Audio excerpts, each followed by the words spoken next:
চক ঝাউডাঙ্গা, উত্তর 24 পরগনা থেকে ভবানী শঙ্কর রায়। সুপ্রভাত উজ্জ্বলদা।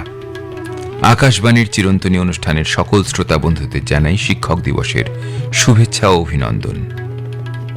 শিক্ষক সুবোধ বাবুর গল্প জমে উঠেছে আজকের চিরন্তনী কথায় সাজানো চিরন্তনী অনুষ্ঠানে। এই শিক্ষক মশাইয়ের মতো আরেকজন মহান শিক্ষকের কথা বলি।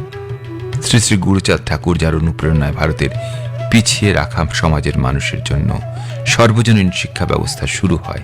তিনি লক্ষ লক্ষ মানুষের কাছে শিক্ষা লাভের বার্তা ছড়িয়ে দেন।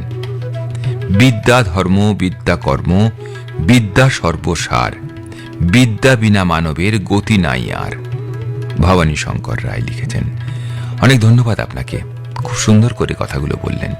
বিদ্যাই তো সব থেকে বড় আমাদের প্রাপ্তি, যেটা কিন্তু আমাদের জীবনের মূলটাকেই কিন্তু অনেকখানি ঘুরিয়ে দিতে পারে। এরপর লিখছেন, সুপ্রভাত দাদা ভাই, আমরা গুরুর পাঠশালায় মানুষ হতে চাই। পরমানন্দ মিশন, বনগ্রাম থেকে, পূর্ব বর্ধমান থেকে শরণানন্দ মহারাজ। প্রণাম আপনাকে। আসলে সত্যি সত্যি তাই তো, আমরা প্রত্যেকেই তো এই গুরুর পাঠশালায় আছি।